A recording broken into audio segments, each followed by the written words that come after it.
Fala pessoal, estamos de volta com as notícias do Fluminense, as últimas informações do Flu nesta segunda-feira, uma semana sem jogos, né? Finalmente uma semana aí de respiro, de descanso para os jogadores, de preparação até o jogo contra o Nova Iguaçu no final da semana que vem. As últimas duas rodadas da Taça Guanabara que, vejam só, apesar dessa campanha horrível do Fluminense até aqui na competição, se recuperando nesses últimos dois clássicos, ganhando 4 pontos em 6, ainda há uma possibilidade de classificação e essa chance acabou aumentando com os resultados de ontem que favoreceram.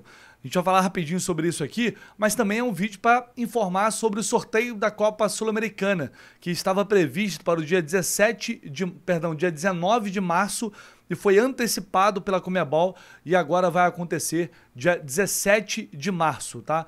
É a semana da data FIFA, que a gente não sabe ainda como vai ficar essa reta final aí do Campeonato Carioca, porque existe um calendário prevendo um jogo antes da final, o primeiro jogo da final, na verdade, antes dessa data FIFA, e o segundo seria depois da data FIFA, ali no final de março. Uma outra possibilidade seria a realização dos dois jogos da final antes da data FIFA, né? E aí os clubes poderiam depois aproveitar aí a data FIFA para treinar, recuperar e depois voltar para o Campeonato Brasileiro. Isso vai ser uma decisão tomada entre clubes, as TVs, obviamente, que tem um peso importante aí porque transmitem os jogos, mas creio eu, até pela quantidade de jogadores que a gente tem hoje que são convocados, aqui também dos times do Rio, creio eu que vão tentar antecipar para resolver logo isso antes da data FIFA, porque o primeiro jogo seria colado ali na apresentação, né, dos jogadores nas suas seleções. E tem que aguardar para ver como que isso vai ser resolvido. Por falar no Fla-Flu do último sábado, foi recorde de audiência, inclusive. Foi um jogo tecnicamente ruim, mas que marcou 19 pontos de audiência no Rio de Janeiro, informação que foi publicada pela jornalista Ana Luísa Santiago, lá no jornal O Globo. O Fla-Flu registrou 19 pontos de audiência no Rio, esse foi o maior número na faixa dos sábados, desde a última final da Libertadores. Então, realmente um grande número, 19 pontos para um jogo que esteve longe de ser bom, para ser bem sincero, né? Bom, ontem a gente teve um complemento da rodada, da nona rodada da Taça Guanabara, com algumas surpresas, acho que dá para dizer assim. Bem que eu falei até no vídeo anterior, de domingo, de ontem, na verdade, ontem pela manhã, né? Que a gente faz uma projeção ali com os resultados não óbvios, né? Porque futebol é difícil a gente fazer essa previsão, mas com resultados mais possíveis, dentre as possibilidades. E aí a gente viu o Maricá tropeçando diante do Bangu, que é o pior time da competição, disparado. A Portuguesa está se esforçando para chegar ali, né? A diferença agora para a Portuguesa é de 3 pontos. O Botafogo perdendo para o Madureira, tomou 2-0 do Madureira. O Botafogo também faz o campeonato bem abaixo. Volta Redonda e Nova Iguaçu empataram em 0-0. Esse era um jogo mais equilibrado, mas eu imaginava até uma vitória do Volta Redonda. E ainda tem Sampaio Corrêa e Vasco. Então esse empate do Maricá e essa derrota do Botafogo aumentam as chances do Fluminense de chegar a essa semifinal de Campeonato Carioca. Vai depender ainda de outras situações, como provavelmente o Vasco tropeçando ou perdendo os dois clássicos. Há uma série de combinações aí que a gente pode fazer, mas é claro que o Fluminense precisa primeiro vencer os seus jogos e depois ver o que vai acontecer, né, na 10ª e na 11ª rodada. Mas é fato que esses dois resultados, sem dúvida alguma, ajudam, aumentam as chances. Você acha que o Fluminense vai passar ainda para a semifinal do Campeonato Carioca, mesmo diante desse início muito ruim? Seria um prêmio, né? E aí, se passar em quarto, tem a possibilidade de pegar o Volta Redonda, que não enfrenta mais time grande nessas últimas duas partidas, tem a possibilidade de pegar o Volta Redonda na semifinal. E aí, em tese, sempre falando em tese, o Fluminense teria um caminho mais facilitado até chegar lá.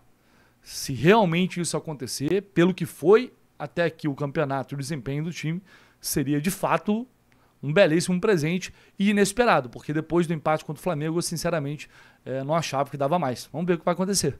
Lembrando que o Fluminense pode chegar a 17 pontos, né, no máximo, com mais 6, se vencer os seus 2 confrontos. Ali a gente está vendo o Botafogo que agora pode chegar a 18, também tem que vencer os jogos, E o Botafogo tem um clássico, na verdade, esse também é um jogo muito importante, né? Um clássico agora, no meio de semana, contra o Flamengo, que é um jogo atrasado.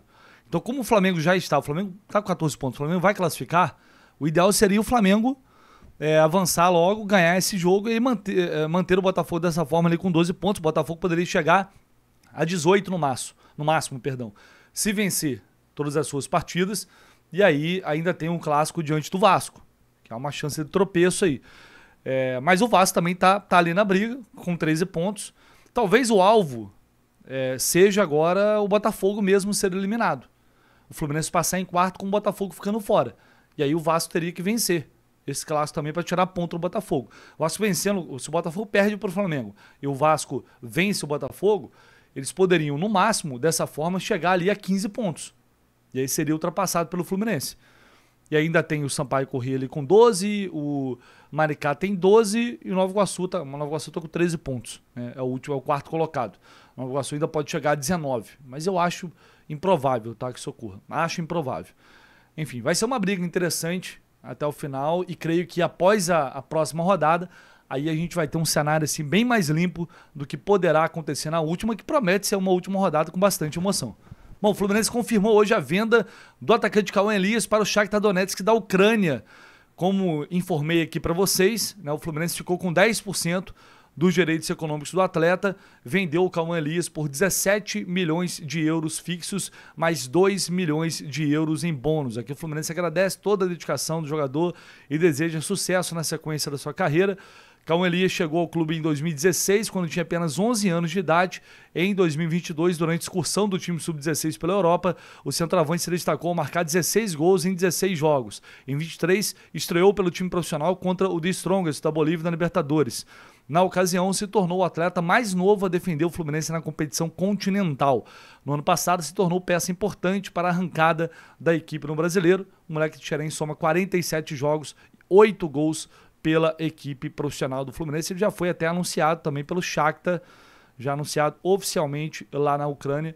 Boa sorte ao Cauã Elias, já falamos muito sobre essa venda, sobre os valores. Algumas pessoas acham que foi uma boa venda, outras acham que não foi uma boa venda, outras acham que foi péssima. O tempo vai dizer, mas que ele possa ter sucesso acima de qualquer coisa. Cauã Elias, apesar desse debate válido, ele acaba sendo a segunda maior venda da história do Fluminense, chegando a quase a casa ali de 115 milhões de reais.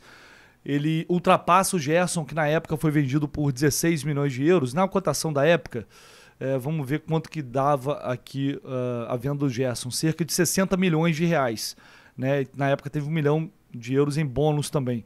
O Richarlison foi vendido por 46 milhões de reais na cotação da época, 12 milhões e meio de euros. Aí teve outras, João Pedro, o Pedro, todas vendas que foram abaixo dessa do Cauã Elias. Obviamente a gente tem uma moeda mais desvalorizada hoje e ela fica atrás apenas do André, que foi vendido por 22 milhões de euros, mais 3 milhões de euros em forma de bônus. Que Cauã Elias, portanto, possa ter muito sucesso na carreira, que ele possa voltar no Brasil, quem sabe um dia vestir a camisa do Fluminense de novo, né? Às vezes isso acontece, tomara que assim seja. Bom, pessoal, a gente sabe, eu trouxe essa informação para vocês aqui ontem, que o Fluminense está no mercado, está buscando reforços, principalmente o camisa 5 mais experiente e também um atacante. E a gente apurou, até o Gabriel Amaral trouxe a informação de que o Fluminense já iniciou conversas com algum jogador que a gente não tem ainda o nome para essa função de camisa 5, mas esse jogador, a princípio, não é o Zé Wellison, tá? Ontem até a galera lá da Central Fluminense falou com o André Cury, que é o empresário do Zé Wellison, e ele disse que o Fluminense tem interesse no jogador. Provavelmente o Fluminense talvez tenha feito uma sondagem em algum momento para saber as condições, aquela primeira abordagem clássica, e não deu sequência. A gente foi tentar apurar hoje e a informação que eu tive é que não há negociação neste momento com o Zé Wellison, não há interesse nele neste momento.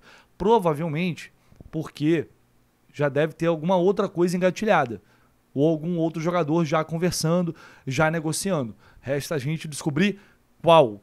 Mas o Wellison, a princípio, não é esse atleta, tá? É uma contratação que eu até gostaria, tá? Para essa função, eu acho que é necessário um jogador. É um cara muito forte fisicamente, um cara que tem até uma boa qualidade de passe, não acho ele um jogador ruim, pelo contrário até. É um cara que tem muita força, um cara bem clássico dessa função ali de camisa 5 mesmo. E vem já atuando em bom nível no Botafogo, no Fortaleza já há muito tempo. Ele também jogou no Botafogo. É um jogador que eu acho que não agregaria, tendo o Bernal, que é um jovem ainda, para revezar ali com ele. Não seria titular absoluto, na minha opinião. E hoje tem o Martinelli também, né? Que faz essa função. Enfim, vamos ver como é que as coisas vão acontecer nos próximos dias. O Fluminense tem pouco mais de 2 semanas, 17, 18 dias mais ou menos, até a janela fechar. Então vai ter que correr para trazer no mínimo esses 2 reforços que o Mano já pediu, já falou sobre isso e que o time necessita, pelo menos para esse primeiro momento na temporada. Lembrando que no meio do ano a gente tem uma nova janela mais curta pro Mundial de Clubes. Fechou, pessoal? Deixa aí o seu like, tá? Não esquece não, se inscreve no canal do Lessa, seu comentário é muito importante, ative as notificações para você ficar sempre muito bem informado de Fluminense aqui, e você sabe que de Fluminense você vai encontrar tudo aqui no canal do Lessa. Um abraço, valeu!